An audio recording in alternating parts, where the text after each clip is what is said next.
Hello everyone, कैसे हो आप सब। एक बार पुनः स्वागत है आप सभी का हमारे अपने YouTube channel Shiv coaching classes पर। उम्मीद करता हूं आप सभी मस्त होंगे, बेहतर होंगे, आप सभी की पढ़ाई भी अच्छे से चल रही होगी। तो आज की इस वीडियो में हम देखने वाले हैं स्ट्रक्चर ऑफ ओव्यूल, यानी कि बीजांड क्या होता है और बीजांड की संरचना। तो चलिए सीधे वीडियो को स्टार्ट करते हैं। सबसे पहले अगर हम बात करते हैं बीजांड की, तो बीजांड में आप देखेंगे कि बीजांड का दूसरा नाम क्या होता है। बीजांड को हम क्या बोलते हैं? बीजांड को हम गुरु बीजाणुधानी भी बोलते हैं। ठीक है, अगर बीजांड का दूसरा नाम आपको पता नहीं है तो आपको सबसे पहले पता होना चाहिए कि बीजांड को हम और किस किस नाम से जानते हैं। तो बीजांड को हम गुरु बीजाणुधानी कहते हैं। क्या कहते हैं? बीजांड को हम गुरु बीजाणुधानी कहते हैं। तो बीजांड को हम और क्या बोलते हैं? सबसे पहले तो आपको याद रखना है कि गुरु बीजाणुधानी। बीजांड को हम क्या कहते हैं? गुरु बीजाणुधानी। ठीक है, या गुरु बीजाणुधानी को हम क्या बोलते हैं इंग्लिश में? Mega sporangium. क्या बोलते हैं? मेगा स्पोरेंजियम बोलते हैं। ठीक है, मेगा स्पोरेंजियम। तो सबसे पहले तो आपने देखा कि बीजांड की संरचना हम देखेंगे। बीजांड की संरचना को समझने से पहले सबसे पहले बीजांड से संबंधित जो बेसिक इंफॉर्मेशन है वो सबसे पहले आपको समझना है। तो बीजांड को हम गुरु बीजाणुधानी या मेगा स्पोरेंजियम भी कहते हैं। इतनी बात आपको क्लियर हो गई। अब बात करें बीजांड की, तो बीजांड जो है यह एक अंडाकार श्वेत संरचना होती है। मतलब बीजांड का अगर आप कलर देखेंगे तो देखने में बीजांड कैसा दिखेगा? आपको श्वेत रंग का दिखाई देगा, यानी कि व्हाइट कलर के दिखाई देते हैं। इसके अलावा बीजांड की अगर आप स्ट्रक्चर की स्टडी करेंगे तो आप देखेंगे कि बीजांड की जो संरचना होती है वो कैसी होती है? अंडाकार होती है, यानी कि एग शेप्ड होती है। ठीक है, तो बीजांड जो है एक अंडाकार संरचना होती है और श्वेत संरचना होती है। मतलब बीजांड जो है श्वेत यानी कि सफेद रंग की संरचना होती है, साथ ही साथ इसकी संरचना कैसी होती है? अंडाकार होती है। इतनी बात आपको क्लियर। अब आपको यह पता होना चाहिए कि जो बीजांड है ये किसके अंदर उपस्थित होता है। तो बीजांड हमेशा आपको याद रखना है, बीजांड किसके अंदर उपस्थित होता है? तो बीजांड जो है यह ओवरी, किसके अंदर? बीजांड जो है यह ओवरी यानी कि अंडाशय के अंदर उपस्थित होता है। किसके अंदर? बीजांड जो है अंडाशय के अंदर उपस्थित होता है। किसके अंदर? बीजांड जो है अंडाशय यानी कि ओवरी के अंदर उपस्थित होता है। एक चीज और आपको याद रखना है कि बीजांड की संख्या जो होती है वो ओवरी के अंदर एक भी हो सकती है और एक से अधिक भी हो सकती है। ये माइंड में मान के नहीं चलना है कि एक अंडाशय के अंदर केवल एक ही बीजांड होता है। एक अंडाशय के अंदर कई अलग अलग प्रकार के बीजांड हो सकते हैं, यानी कि एक अंडाशय के अंदर कई सारे बीजांड उपस्थित हो सकते हैं। एक अंडाशय के अंदर एक बीजांड भी हो सकता है, दो बीजांड भी हो सकता है और चार बीजांड भी हो सकते हैं। तो अंडाशय के अंदर बीजांड जो है उपस्थित होते हैं और बीजांडों की संख्या अंडाशय के अंदर एक या एक से अधिक भी हो सकती है। फिर एक चीज और आपको नोट डाउन करना है यहां पे कि अंडाशय के अंदर, चूंकि अंडाशय के अंदर ही बीजांड उपस्थित होते हैं, तो अंडाशय के अंदर जो बीजांडों की व्यवस्था होती है, मतलब जो व्यवस्थित होने का क्रम होता है, उसको हम क्या बोलते हैं? उसको हम बोलते हैं बीजांड न्यास। क्या बोलते हैं? बीजांड न्यास। या इंग्लिश में इसको हम क्या बोलते हैं? प्लेसेंटेशन। क्या बोलते हैं? प्लेसेंटेशन या बीजांड न्यास बोलते हैं। तो ये क्वेश्चन कई बार आपकी एग्जाम में पूछा गया है कि जो बीजांडों की व्यवस्था होती है, बीजांडों की व्यवस्था को क्या कहते हैं? तो बीजांडों की व्यवस्था को हम बीजांड न्यास कहते हैं और इसको हम प्लेसेंटेशन भी कहते हैं इंग्लिश के अंदर। तो इतनी बात आपको क्लियर कि बीजांड जो होती है यह एक अंडाकार संरचना होती है और साथ ही साथ सफेद रंग की संरचना होती है, यानी कि व्हाइट कलर की संरचना होती है। फिर इसके बाद आपने देखा कि बीजांड को हम गुरु बीजाणुधानी या मेगा स्पोरेंजियम भी कहते हैं। फिर इसके बाद आपने देखा कि अंडाशय के अंदर जो बीजांडों की व्यवस्था होती है, अंडाशय के अंदर जो बीजांडों की व्यवस्था होती है उसको हम बीजांड न्यास बोलते हैं। और अंडाशय के अंदर बीजांड उपस्थित होते हैं, यानी बीजांड उपस्थित कहां होते हैं? तो अंडाशय के अंदर उपस्थित होते हैं और अंडाशय के अंदर एक या एक से अधिक बीजांड भी हो सकते हैं। एक चीज और आपको याद रखना है कि अंडाशय के अंदर जो हमारा बीजांड उपस्थित होता है, ठीक है, तो अंडाशय के अंदर जो बीजांड होता है, अंडाशय के अंदर बीजांड एक गद्दी नुमा संरचना के द्वारा जुड़ा होता है। किसके द्वारा? अंडाशय के अंदर जो बीजांड होता है यह एक गद्दी नुमा, किसके द्वारा? यह एक गद्दी नुमा संरचना के द्वारा जुड़ा होता है। और इस गद्दी नुमा संरचना को क्या बोलते हैं? अपरा या प्लेसेंटा बोलते हैं। क्या बोलते हैं? अपरा या प्लेसेंटा बोलते हैं। तो ये पॉइंट आपको उम्मीद करता हूं कि समझ में आ गया होगा। ठीक है, अपरा या प्लेसेंटा। ठीक है, अपरा या प्लेसेंटा। तो ये पॉइंट आपको क्लियर हो गया होगा। बीजांड की संरचना को समझने से पहले आपको थोड़ा सा बेसिक पता होना चाहिए कि बीजांड अथवा गुरु बीजाणुधानी की संरचना को अगर हमको समझना है तो सबसे पहले तो हमको यह पता होना चाहिए कि बीजांड अंडाशय के अंदर उपस्थित होते हैं। अंडाशय के अंदर एक या एक से अधिक बीजांड हो सकते हैं। ठीक है, और अगर हम बात करते हैं बीजांड की तो यह अंडाकार श्वेत रंग की संरचना होती है। अंडाशय के अंदर जो बीजांडों की व्यवस्था होती है वो बीजांड न्यास कहलाती है। ठीक है, तो ये सारी इंपॉर्टेंट पॉइंट है जिनको आपको नोट डाउन करके रखना है। और अंडाशय के अंदर जो बीजांड होते हैं यह एक गद्दी नुमा संरचना के द्वारा जुड़े होते हैं। ठीक है, एक गद्दी नुमा संरचना के द्वारा जुड़े होते हैं और इस गद्दी नुमा संरचना को हम क्या बोलते हैं? अपरा या प्लेसेंटा बोलते हैं। मतलब अंडाशय के अंदर जो बीजांड जुड़ा होता है वो अपरा या प्लेसेंटा से जुड़ा होता है। ठीक है, क्योंकि अपरा या प्लेसेंटा से ही बीजांड क्या प्राप्त करेगा? पोषण प्राप्त करता है। ठीक है, तो बीजांड की संरचना को समझने से पहले ये बेसिक टर्मिनोलॉजी, थोड़ा सा बेसिक इंफॉर्मेशन आपको पता होना चाहिए। जल्दी से आप लोग इसके स्क्रीनशॉट ले सकते हैं। अब हम बात करेंगे किसकी? बीजांड की संरचना की। तो हमारे पास यहाँ पे एक बीजांड की संरचना हमने डायग्राम पहले से ही बना रखा है। अब इसकी संरचना अगर आपको बनाते नहीं आ रही है तो अलग से भी हम इसकी संरचना आपको बना के दिखाई देते हैं। जिसको भी ना आ रहा होगा, ये डायग्राम समझ में ना आ रहा होगा, तो एक डायग्राम और हम यहाँ पे एक्सप्लेन करते हैं, उसको भी आप लोग आसानी से समझ जाएंगे। तो चलिए इस डायग्राम में सबसे पहले समझाने का प्रयास करते हैं आपको। सबसे पहले अगर हम बात करते हैं ये बीजांड की, तो ये जो बीजांड होता है इस बीजांड को हम बोलते हैं प्रतीप प्रकार का बीजांड। ये कौन सा बीजांड है? प्रतीप प्रकार का बीजांड। ठीक है, इसको हम उल्टा बीजांड भी बोलते हैं। क्या बोलते हैं? इसको हम उल्टा बीजांड भी बोलते हैं। क्यों? क्योंकि 180 डिग्री में ये पूरी तरह से घूम जाता है। ये बीजांड अभी ऐसा है, अगर 180 डिग्री घुमाएंगे तो ये पूरा उल्टा हो जाएगा, इसलिए इसको हम उल्टा बीजांड भी कहते हैं। इंग्लिश के अंदर इसको हम एनाट्रोपस बीजांड भी कहते हैं। क्या बोलते हैं? इंग्लिश में अगर हम बात करें, अगर प्रतीप प्रकार के बीजांड की बात होती है तो इंग्लिश में हम क्या बोलते हैं? इंग्लिश में हम बोलते हैं एनाट्रोपस। क्या बोलते हैं? एनाट्रोपस प्रकार का ओब्यूल। ठीक है, एनाट्रोपस ओब्यूल। तो प्रतीप प्रकार का बीजांड, हम प्रतीप प्रकार का ही बीजांड क्यों लेके चल रहे हैं? क्योंकि ओवरऑल आप देखेंगे जो 82% पादप कुल हैं, उन 82% पादप कुलों के अंदर जो अधिकतर हमको बीजांड देखने को मिलता है वो हमको मिलता है प्रतीप प्रकार का बीजांड। यानी कि ये जो बीजांड का डायग्राम हमने बना रखा है, तो लगभग 82% पादप कुल, ओवरऑल अगर 100% पादप कुल जितने भी पादप फैमिली हैं उनमें से 82% फैमिली के अंदर आपको जो बीजांड की संरचना दिखाई देगी वो आपको प्रतीप प्रकार का बीजांड दिखाई देगा, जिसको हम एनाट्रोपस ओब्यूल कहते हैं। ठीक है, यानी प्रतीप प्रकार का बीजांड। इसको हम उल्टा बीजांड भी कहते हैं। क्यों? क्योंकि 180 डिग्री में ये बीजांड पूरी तरह से घूम जाती है। ये संरचना एक बार पूरी तरह से घूम जाती है। फिर इसके बाद आपको देखना है कि जो बीजांड की संरचना होती है इसमें कई सारे मुख्य भाग होते हैं। बीजांड की संरचना को आप लोगों को अगर आसानी से बनाते भी अगर आप लोगों से नहीं बन रहा है तो आप लोगों को करना क्या है? सबसे पहले तो आप लोगों को क्या करना है?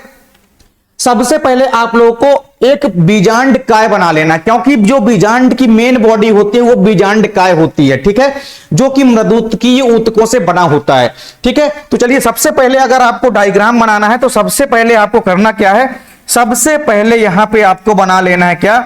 सबसे पहले बना लेना है आपको यहां पे एक छोटा सा बीजांड काय। ठीक है, यानी सबसे पहले हमको क्या बनाना है? सबसे पहले हमको बनाना है बीजांड काय। तो चलिए सबसे पहले हम बना लेते हैं क्या? सबसे पहले हम बना लेते हैं क्या? बीजांड काय। ठीक है, क्या बनाना है हमको यहां पे? सबसे पहले बीजांड काय। ठीक है, तो बीजांड काय हमको बनाना है सबसे पहले। तो ये हमने बना लिया क्या? ये हमने बना लिया एक बीजांड काय। ठीक है, इसको थोड़ा सा ऊपर कर देते हैं। तो ये हमारा बीजांड काय जो है बन करके तैयार हो चुका है। ठीक, अब इस बीजांड काय के अंदर हमको क्या बनाना है? भ्रूण कोश यानी कि मादा युग्मकोद्भिद बनाना है। क्या बनाना है? भ्रूण कोश यानी कि मादा युग्मकोद्भिद। अभी आप लोग अगली वीडियो में पढ़ेंगे मादा युग्मकोद्भिद का डेवलपमेंट यानी कि विकास कैसे होता है। तो जो मादा युग्मकोद्भिद होता है वो किसके अंदर होता है? ये तो बीजांड की मेन बॉडी हो गई, जिसको हमने क्या बोल दिया? बीजांड काय बोल दिया। ये पैरेन्काइमा ऊतक का बना होता है। ठीक है, मृदुकीय कोशिकाओं का बना होता है। अब इसके अंदर हमको क्या बनाना है? अब इसके अंदर हमको बनाना है भ्रूण कोश। क्या बनाना है? अब इसके अंदर हमको बनाना है भ्रूण कोश, ठीक है। तो आप लोगों को कुछ नहीं करना है, सिंपल से इसके अंदर बना देना है एक छोटा सा भ्रूण कोश, ठीक है। ये बन गया हमारा इसके अंदर भ्रूण कोश, ठीक।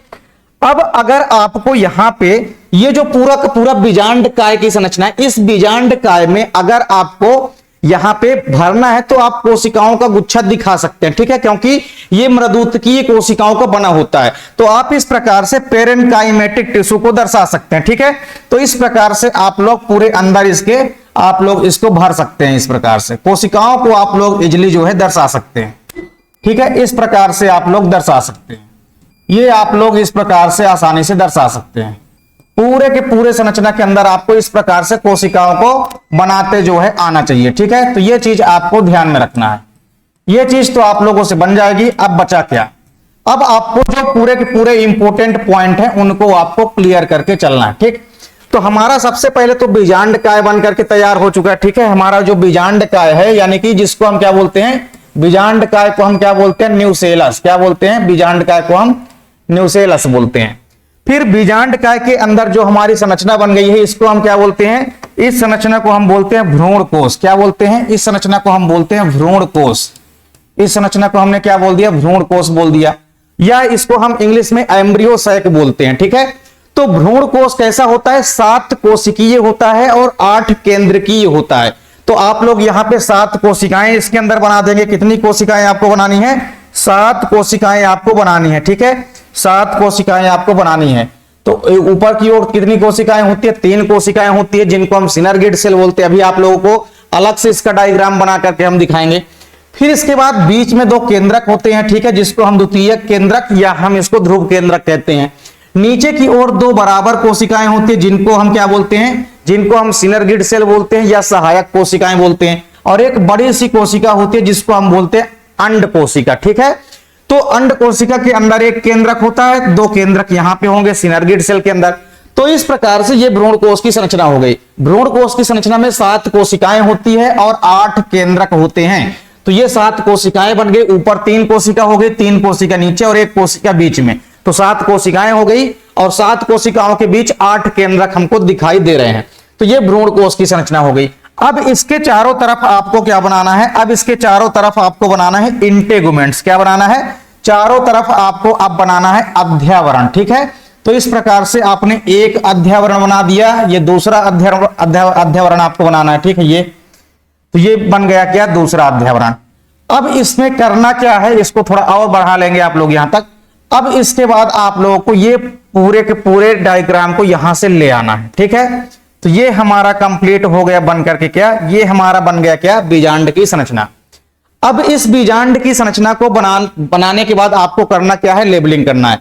तो सबसे पहले हमने क्या कहा कि जो बीजांड का मेन बॉडी होता है वो होता है बीजांड काय, और बीजांड काय जो है मृदुतकीय कोशिकाओं का बना होता है, ठीक है। एक संरचना आपको यहां पे और बना लेनी है, ठीक है, जिस संरचना को हम क्या बोलते हैं, जिस संरचना को हम बोलते हैं संवहन रज्जु, यानी कि वैस्कुलर स्टैंड। क्या बोलते हैं, वैस्कुलर स्टैंड बोलते हैं, ठीक है। तो ये हो गया वैस्कुलर स्टैंड। तो इस प्रकार से आपको एक बीजांड की संरचना जो है बना लेनी है, ठीक है। यहां पास जो ऊपर का भाग होता है इसको हम क्या बोलते हैं, इसको हम बोलते हैं निभाग या चलाजा। क्या बोलते हैं, इसको हम बोलते हैं निभाग। क्या बोलते हैं, इसको हम निभाग बोलते हैं, ठीक है। ये हो गया हमारा निभाग, ठीक है, ये हमारा हो गया निभाग। फिर इसके बाद आप लोग देखेंगे ये हमारा क्या है, अध्यावरण है। दोनों क्या है, ये हमारा अध्यावरण है, ठीक है। तो अध्यावरण जो है 2 होते हैं, एक होता है बाहरी अध्यावरण, एक होता है आंतरिक अध्यावरण, ठीक है। तो अध्यावरण को हम क्या बोलते हैं, इंटेगुमेंट्स बोलते हैं। फिर ये वाला भाग जहां पे अध्यावरण नहीं होता है इसको हम क्या बोलते हैं, इसको हम बोलते हैं बीजांड व्रंत। क्या बोलते हैं, इसको हम बोलते हैं बीजांड व्रंत, ठीक है। ये बीजांड व्रंत नहीं है, क्या है, ये है हमारा बीजांड द्वार। क्या है, जहां पे अध्यावरण नहीं होता उसको हम क्या बोलते हैं, उसको हम बोलते हैं बीजांड द्वार, ठीक है। तो जहां पर अध्यावरण नहीं है उसको हम बोलते हैं फ्यूनिकल्स या माइक्रोपाइल या बीजांड द्वार। और फिर ये हमारा यहां से लेकर के यहां तक और ये पूरा नीचे का जो भाग होता है इस भाग को हम क्या बोलते हैं, इसको हम बोलते हैं बीजांड व्रंत। क्या बोलते हैं, ये वाला भाग हमारा क्या होता है, बीजांड व्रंत, ठीक है, बीजांड व्रंत। तो ये हो गया हमारा बीजांड व्रंत। और ये हमारा क्या है, ये है हमारा संवहन रज्जु। क्या है, ये है हमारा संवहन रज्जु, संवहन रज्जु। तो ये पूरे के पूरे जो इंपॉर्टेंट पॉइंट थे किसके, ये पूरे के पूरे जो इंपॉर्टेंट पॉइंट है बीजांड की संरचना के, वो हमने यहां पे आपको बनाना सिखा दिया। तो आपको बनाना कैसे है बीजांड की संरचना, तो सबसे पहले आपको क्या कर लेना है, एक बीजांड काय बना लेना है, फिर बीजांड काय के अंदर एक भ्रूण कोष बना लेना है, और पूरे के पूरे बीजांड काय के चारों तरफ आपको 2 अध्यावरण बनाना है। अध्यावरण क्या होता है, एक सुरक्षात्मक आवरण होता है जो कि आंतरिक वाले अंगों की क्या करता है, यानी बीजांड काय और भ्रूण कोष की सुरक्षा करता है, प्रोटेक्शन प्रोवाइड कराता है। कौन, यही अध्यावरण। तो अध्यावरण 2 होते हैं, ये वाला बाहरी अध्यावरण है और ये वाला जो खाली स्थान है ये आंतरिक अध्यावरण है। इतनी चीज आपको क्लियर हो गई। अब हम डायग्राम में एक एक करके सारे पॉइंट, जितने भी बीजांड के सारे पॉइंट है, सबको एक एक करके क्लियर करेंगे, ठीक है। तो चलिए सबसे पहले हम बात करते हैं, सबसे पहले बात करते हैं बीजांड द्वार की। किसकी बात करते हैं, बीजांड द्वार की या बीजांड व्रंत की। सबसे पहले हम बीजांड व्रंत को देख लेते हैं, ठीक है। तो बीजांड व्रंत को हम क्या बोलते हैं, फ्यूनिकल। अब देखिए आप लोग डायग्राम में बीजांड व्रंत, ये है हमारा बीजांड व्रंत, यहां से लेकर के पूरा यहां तक, ये पूरा नीचे का भाग क्या है, ये बीजांड व्रंत या फ्यूनिकल्स होता है। अब बीजांड व्रंत जो होता है, यह बीजांड का एक व्रंत होता है। जैसे आपने पुष्प में देखा था कि पुष्प की संरचना में क्या होता है, एक पुष्प का व्रंत होता है जिसको हम पुष्प व्रंत बोलते थे। उसी प्रकार से बीजांड का क्या होता है, एक व्रंत होता है या डंठल होता है, उस व्रंत या डंठल को हम क्या बोलते हैं, बीजांड व्रंत। तो बीजांड का अगर व्रंत है तो उसे हम क्या बोलेंगे, बीजांड व्रंत। और इसी बीजांड व्रंत के माध्यम से ही बीजांड अपरा या प्लेसेंटा से जुड़ा होता है। हमने आपको क्या कहा कि बीजांड जो होते हैं ये अंडाशय के अंदर किससे जुड़े होते हैं, बीजांड जो होते हैं ये अंडाशय के अंदर अपरा या प्लेसेंटा से जुड़े होते हैं। तो अपरा या प्लेसेंटा से जब ये जुड़े होते हैं तो किसके माध्यम से जुड़े होते हैं, तो ये जुड़े होते हैं एक व्रंत के माध्यम से, और उस व्रंत को हम बोलते हैं बीजांड व्रंत। तो पहला पॉइंट आई होप कि आपको समझ में आ गया होगा। तो पहला पॉइंट है हमारा क्या, पहला पॉइंट है बीजांड व्रंत यानी कि फ्यूनिकल। तो बीजांड व्रंत जो है यह बीजांड का एक व्रंत होता है, ठीक है, जिसके माध्यम से जो बीजांड होता है ये अपरा या प्लेसेंटा से जुड़ा होता है, ठीक है। ये चीज आप लोग डायग्राम में समझ सकते हैं। यहां पे आप लोग देखेंगे ये हमारा क्या है, बीजांड व्रंत, ठीक है, ये हमारा क्या है, बीजांड व्रंत है, ये हमारा क्या है, बीजांड व्रंत। अब ये जो बीजांड व्रंत है ये देख सकते हैं आप लोग किससे जुड़ा हुआ है, ये हमारा अपरा या प्लेसेंटा है। तो इस अपरा या प्लेसेंटा से, ये क्या है, प्लेसेंटा है, तो इस प्लेसेंटा से कौन जुड़ा हुआ है, ये पूरा का पूरा बीजांड व्रंत जो है जुड़ा हुआ है। फ्यूनिकल को हम क्या बोलते हैं, बीजांड व्रंत बोलते हैं, ठीक है। तो बीजांड व्रंत हम बोलते हैं किसको, फ्यूनिकल को। तो फ्यूनिकल यानी कि बीजांड व्रंत। तो ये जो फ्यूनिकल होता है या बीजांड व्रंत होता है ये किसके माध्यम से जुड़ा होता है, अपरा या प्लेसेंटा से जुड़ा होता है। तो बीजांड व्रंत में आपको कितना लिखना है, बस केवल इतना लिखना है कि जो बीजांड का व्रंत जो है बीजांड व्रंत कहलाता है और ये अपरा या प्लेसेंटा से जुड़ा होता है। या आप ये लिख सकते हैं कि जिसके माध्यम से जो बीजांड है वो अपरा या प्लेसेंटा से जुड़ा होता है, ठीक है। तो केवल इतना लिखना है बीजांड व्रंत में कि यह बीजांड का व्रंत होता है जिसके माध्यम से ही बीजांड अपरा या प्लेसेंटा से जुड़ा होता है। पहला पॉइंट आपको क्लियर हो गया होगा। अब बात करते हैं दूसरे पॉइंट की। दूसरा पॉइंट है हाइलम यानी कि नाभिका। क्या है, दूसरा पॉइंट है हाइलम यानी कि नाभिका। तो ये वाला जो भाग होता है, इस वाले भाग को, यहां पे जो ज्वाइंट बिंदु होता है, ठीक है, इस वाले भाग को हम क्या बोलते हैं, इस वाले भाग को हम बोलते हैं हाइलम या नाभिका, ठीक है। इस वाले भाग को हम बोलते हैं हाइलम या नाभिका, ठीक है। हाइलम या नाभिका किसको कहते हैं भैया, तो हाइलम या नाभिका वह होता है जहां पे बीजांड व्रंत और बीजांड का मुख्य शरीर आपस में मिलते हैं, यानी जिस भाग में या जिस बिंदु में बीजांड व्रंत का मुख्य शरीर बीजांड व्रंत से मिलता है उसको हम क्या बोलते हैं, उसको हम बोलते हैं हाइलम यानी कि नाभिका। तो आप लोग यहां पे डायग्राम में देख सकते हैं कि ये जो पूरा का पूरा बीजांड का मुख्य शरीर है ये बीजांड व्रंत से जिस भाग या बिंदु पर मिलता है, यहां पे मिल रहा है ना, तो इस भाग या बिंदु को हम क्या बोलेंगे, इस भाग या बिंदु को क्या बोलेंगे हम, हाइलम या नाभिका। क्या बोलेंगे, हाइलम या नाभिका बोलेंगे। तो इतना आपको क्लियर हो गया है कि जो बीजांड का मुख्य शरीर होता है, बीजांड की जो मेन बॉडी होती है, ये बीजांड व्रंत से जिस भाग या बिंदु पर मिलती है उसको हम क्या बोलते हैं, हाइलम या नाभिका। तो दूसरा पॉइंट भी आपको क्लियर हो गया। दूसरा पॉइंट क्या कहता है कि बीजांड का मुख्य शरीर बीजांड व्रंत से जिस भाग में जुड़ा होता है उसे हम नाभिका कहते हैं। तो ये आप लोग डायग्राम में देख सकते हैं, ये हमारा बीजांड का पूरा मुख्य शरीर है और ये बीजांड व्रंत के जिस बिंदु से जुड़ा होता है, यानी यहां पे जुड़ा होता है, ठीक है, ये बीजांड व्रंत यहां से शुरुआत हो रहा है, तो बीजांड व्रंत में बीजांड व्रंत और बीजांड का मुख्य शरीर यहां पे दोनों जुड़ रहे हैं, तो इस भाग या बिंदु को हम क्या बोलेंगे, हाइलम या नाभिका बोलेंगे। तो ये पॉइंट आपको क्लियर हो गया होगा। फिर अब हम बात करते हैं तीसरा जो इंपॉर्टेंट भाग है वो हमारा क्या है, वो हमारा है भ्रूण कोश। तो भ्रूण कोश की अगर हम बात करते हैं तो यह बीजांड काय में धसी हुई एक संरचना होती है, ठीक है, ये आप देख सकते हैं। ये हमारा अंदर क्या है, भ्रूण कोश यानी कि मादा युग्मकोद्भिद है। तो भ्रूण कोश या मादा युग्मकोद्भिद की अगर हम बात करते हैं तो आप देख सकते हैं कि ये बीजांड काय है और बीजांड काय के अंदर एक धसी हुई संरचना होती है जिसको हम बोलते हैं भ्रूण कोश, ठीक है। और अगर आप लोग भ्रूण कोश की संरचना बनाएंगे तो भ्रूण कोश की संरचना में आपको क्या दिखाई देगा, भ्रूण कोश की संरचना में आपको 7 कोशिकाएं दिखाई देती है। कितनी कोशिकाएं, इस प्रकार से 7 कोशिकाएं नजर आती है, ठीक है। 3 कोशिकाएं ऊपर होती है और तीनों कोशिकाओं के अंदर एक एक केंद्रक होता है। बीच में आप देखेंगे यहाँ पे 2 केंद्रक होते हैं जिसको हम द्वितीयक केंद्रक बोलते हैं।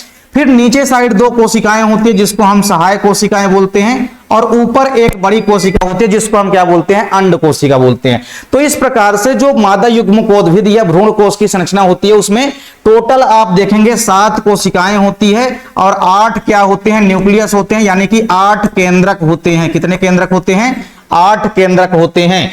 3 कोशिकाएं आप देख सकते हैं, ऊपर की जो कोशिकाएं होती है इनको हम क्या बोलते हैं, इनको हम बोलते हैं प्रतिमुखी कोशिकाएं। क्या बोलते हैं, इनको हम प्रतिमुखी कोशिकाएं बोलते हैं, ठीक है। ये वाली जो कोशिका इसको हम अंड कोशिका बोलते हैं। नीचे की ये जो दोनों कोशिकाएं हैं इनको हम सहायक कोशिकाएं या सहायक कोशिकाएं बोलते हैं, ठीक है, सहायक कोशिका बोलते हैं। और फिर आप देखेंगे ये जो बीच वाली कोशिका इसको हम क्या बोलते हैं, इसको हम बोलते हैं केंद्रीय कोशिका। क्या बोलते हैं इसको हम बोलते हैं केंद्रीय कोशिका। तो आप लोग देख लिए यहाँ पे कि टोटल 7 कोशिकाएं होती है। प्रतिमुखी कोशिकाओं की संख्या कितनी होती है, 1 2 3।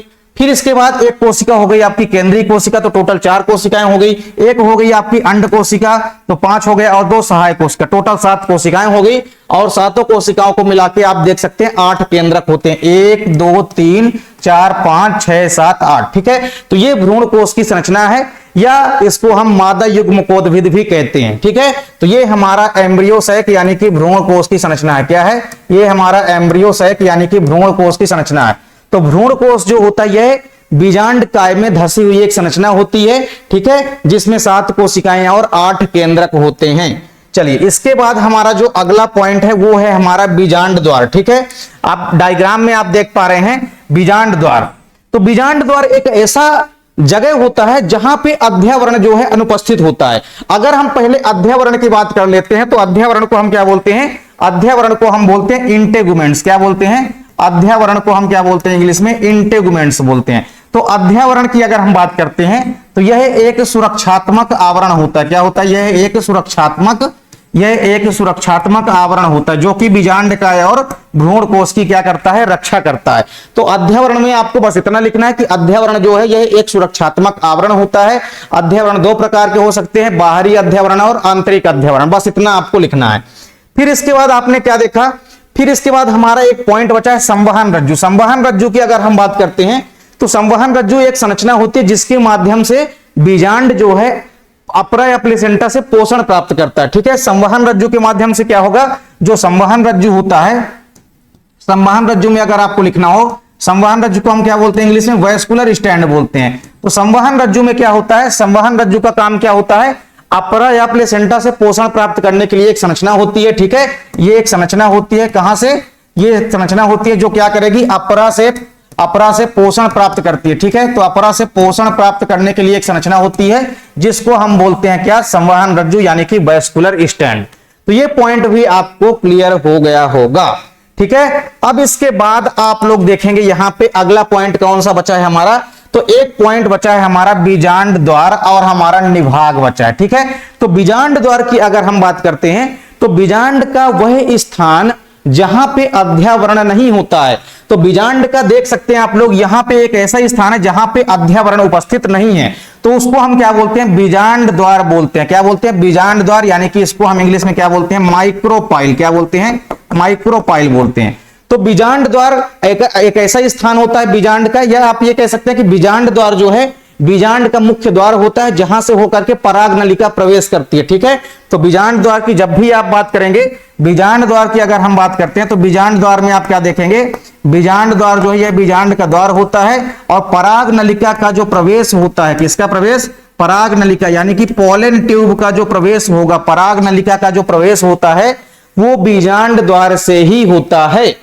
पराग नलिका बीजांड द्वार से होकर के अंदर जाएगी, फिर कहां पहुंचेगी, जाकर के भ्रूण कोश यानी कि मादा युग्मकोद्भिद के अंदर पहुंचती है। ठीक है, तो आपको इतना सा याद रखना है कि बीजांड द्वार जो है बीजांड का मुख्य द्वार होता है या बीजांड का द्वार होता है जिसके माध्यम से पराग नलिका का प्रवेश होता है और बीजांड द्वार में अध्यावरण उपस्थित नहीं होता है। तो सारे पॉइंट उम्मीद करता हूं कि आपको समझ में आ गए।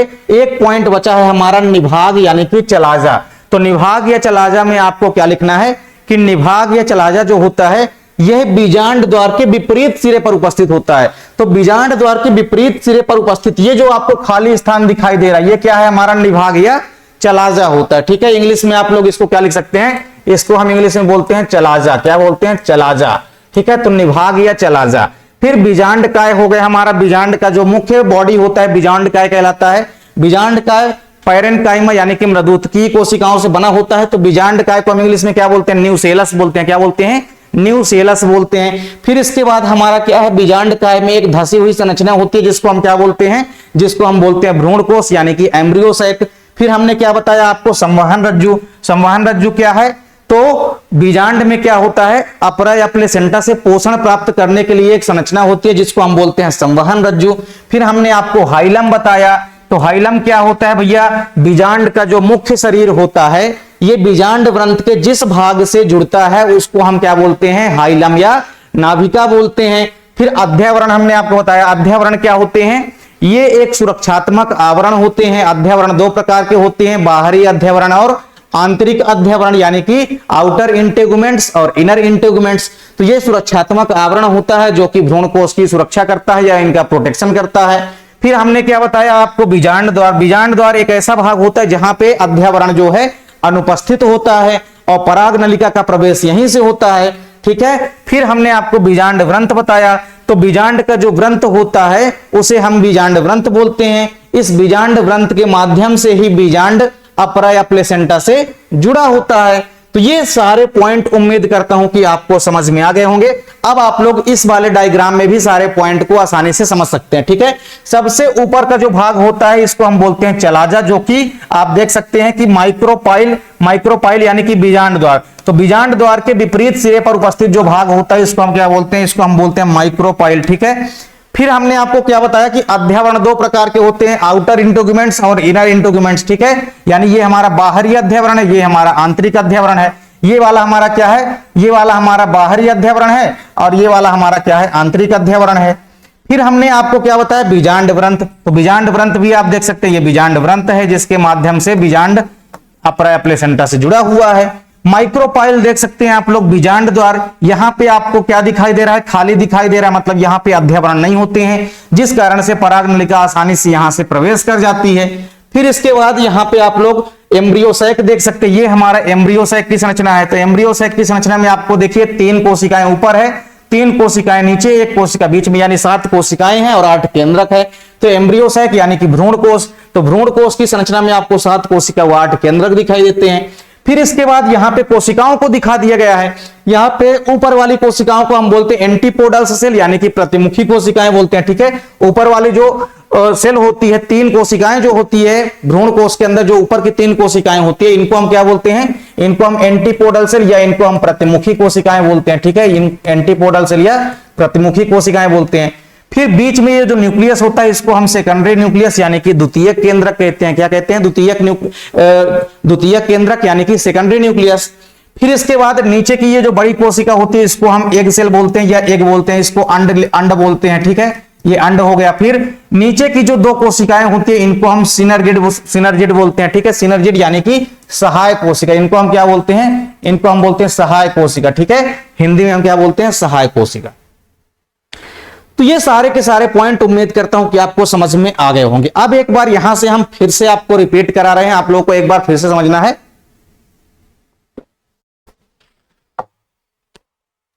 तो सबसे पहले हमने आपको क्या बताया सबसे पहले हमने आपको क्या बताया कि बीजांड या गुरु बीजाणुधानी जो है ये कहां उपस्थित होते हैं, अंडाशय के अंदर उपस्थित होते हैं।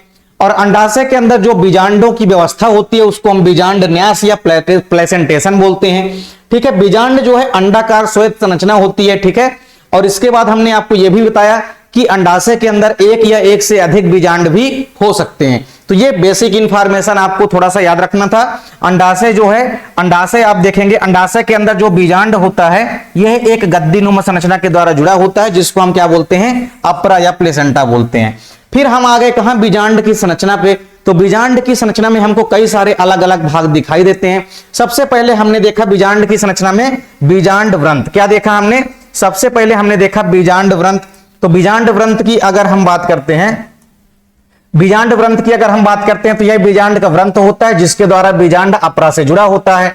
ठीक है, तो यह बीजांड का व्रंत होता है, बीजांड व्रंत, जिसके माध्यम से जो बीजांड है वह अपरा या प्लेसेंटा से जुड़ा होता है। फिर हमने देखा नाभिका यानी कि हाइलम। तो बीजांड का जो मुख्य शरीर होता है यानी मेन बॉडी जो होती है ये बीजांड व्रंत के जिस भाग से जुड़ती है उसको हम क्या बोलते हैं, उसको हम बोलते हैं हाइलम यानी कि नाभिका।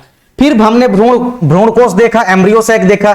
तो बीजांड काय में एक धसी हुई संरचना होती है जिसको हम क्या बोलते हैं, जिसे हम भ्रूणकोश बोलते हैं। भ्रूणकोश हमारा 7 कोशिका वाला होता है और 8 केंद्रक वाला होता है, यह भी आपने देख लिया। फिर इसके बाद हमने क्या देखा, फिर इसके बाद हमने देखा अध्यावरण। तो अध्यावरण जो होता है भैया, अध्यावरण जो है एक सुरक्षात्मक आवरण होता है। ये क्या होता है, ये एक सुरक्षात्मक आवरण होता है। ठीक है, जो कि अंदर वाले अंगों की रक्षा करने का काम करता है, प्रोटेक्शन करने का काम करता है। ठीक है, अध्यावरण 2 प्रकार के होते हैं, ये हमारा बाहरी अध्यावरण होता है, ये हमारा आंतरिक अध्यावरण होता है। इसको आप अलग अलग भी लिख सकते हैं। ठीक है, फिर इसके बाद हमने क्या बताया आपको, एक संवहन रज्जु यानी कि वैस्कुलर स्टैंड होता है।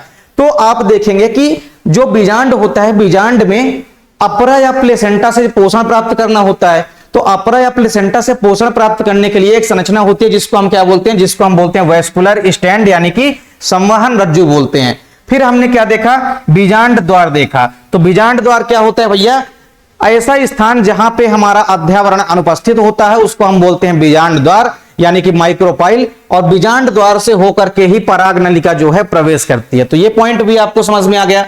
फिर एक पॉइंट आपने बचा निभाग यानी कि चलाजा। तो निभाग या चलाजा आपको याद रखना है कि यह एक ऐसा पॉइंट होता है जो कि माइक्रोपाइल यानी कि बीजांड द्वार के जस्ट विपरीत सिरे पर उपस्थित होता है। ठीक है, विपरीत सिरे पर उपस्थित होता है और जहां पे अध्यावरण और बीजांड काय का जंक्शन होता है यानी जहां पे बीजांड काय और अध्यावरण आपस में मिलते हैं उसी स्थान को हम क्या बोलते हैं, निभाग यानी कि चलाजा बोलते हैं। तो ये पॉइंट आपको क्लियर हो गया होगा। और फिर हमारा बीजांड काय बचा लास्ट में। तो बीजांड काय तो आपको पता है कि यही तो बीजांड का मेन बॉडी होता है। तो बीजांड की जो मेन भाग होता है ये क्या होता है, मेन भाग जो होता है वो बीजांड काय कहलाता है। और इसी बीजांड काय के अंदर ही धसा होता है हमारा क्या, यानी अंदर स्थित होता है हमारा भ्रूणकोश। तो ये केवल इतना आपको समझना था कि एक छोटा सा डायग्राम है स्ट्रक्चर ऑफ ओव्यूल यानी बीजांड की जो संरचना है, लेकिन आपके पेपर के पॉइंट ऑफ व्यू से काफी इंपॉर्टेंट है। लगातार आप पेपर उठा करके देखेंगे, कई बार आपके एग्जाम में पूछा गया है बीजांड की संरचना, बीजांड अथवा गुरु बीजाणुधानी की संरचना आपको बनना चाहिए और ये काफी इंपॉर्टेंट है आप लोगों के पेपर के लिए। तो आप लोग पहले से ही इसको इंपॉर्टेंट करके चलिए। ठीक है, तो ये क्वेश्चन आपके एग्जाम में कई बार पूछा गया है और निश्चित रूप से हर बार आने की संभावना रहती है। एक ऐसा टॉपिक ही है। ठीक है, तो उम्मीद करता हूं कि वीडियो आपको पसंद आई होगी। वीडियो अगर आपको अच्छी लगे तो आप लोग लाइक कमेंट जरूर करें। साथ ही साथ आप लोग ज्यादा से ज्यादा अपने दोस्तों को भी वीडियो को शेयर करें। मिलते हैं आप लोगों से नेक्स्ट वीडियो में, तब तक के लिए जय हिंद, वंदे मातरम।